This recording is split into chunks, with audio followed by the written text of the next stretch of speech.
My name is Heather. I'm standing on the porch of my neighbors, the Thompsons, with 3 large black suitcases lined up behind me.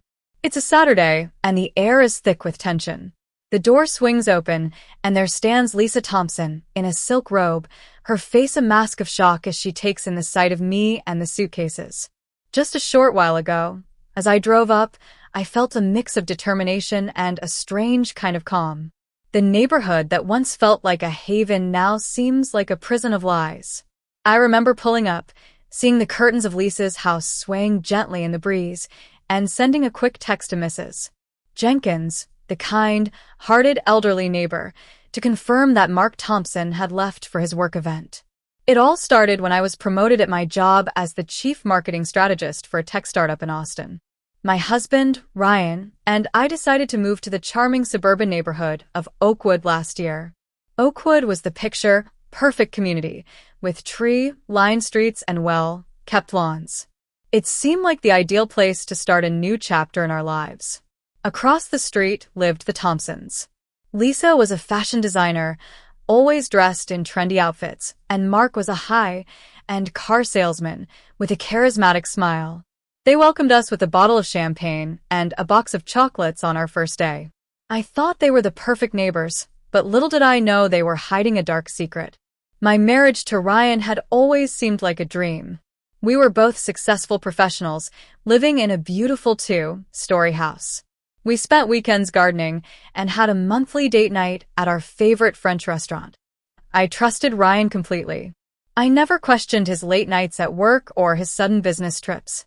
I was the understanding wife, believing in the life we had built together for the past 12 years. But one fateful morning, I walked into the kitchen and Ryan's phone was on the counter. A message popped up. Miss you. Mark's out of town for a week. Can you come over tonight? The name on the screen was Lisa. In an instant, my world shattered. I felt like I'd been punched in the gut. I opened the message thread and was bombarded with hundreds of texts. There were selfies, conversations about Mark's trips, and private jokes.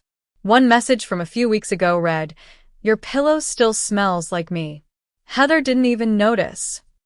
That was the moment I knew the extent of their betrayal. When Ryan came downstairs, his hair still damp, he was shocked to see me holding his phone. He tried to explain, but I wasn't having it. I told him I was done, and he had 2 choices: leave or I'd tell Mark everything. He went pale, but I was resolute. I left the house and went straight to my sister, Emily. She's a smart and no-nonsense lawyer. When I told her everything, she was furious. We decided to gather evidence, freeze our joint accounts, and contact a divorce attorney. A few days later, while I was sorting papers for my meeting with the attorney, Emily showed me Lisa's private Instagram account. There were pictures of her in a bar Ryan said he hated, wearing a bracelet I'd given Ryan for his birthday. And then, there was a photo of her in our kitchen, the one I designed myself. It was clear they'd been in our home while I was away on business. We decided to change our plan. We wanted Lisa to open the door and Mark to be the one to see the truth. We found out that Mark was going to be at a car show all day on Saturday. Ryan and Lisa would think it was a safe time. So, here I am, standing on the Thompsons' porch. Lisa stammers, "Heather, is everything all right?" I smile thinly and say, "Oh, everything's fine. I'm just returning some things Ryan left behind." I roll the first suitcase to her feet. "These are the suits you liked so much." Just then, I hear a voice behind me. "What's going on?" It's Mark. He looks confused, his eyes landing on the suitcases and then on Lisa. I take a deep breath and say, "Mark, my husband and your wife have been having an affair for 8 months. In my house, while we were working and building our lives, they were destroying them." Mark turns to Lisa, his face darkening. "Is that true?" Lisa starts to cry and stutter, but Mark demands an explanation. I hand him my phone with all the evidence. As he scrolls through the messages and photos, his anger grows.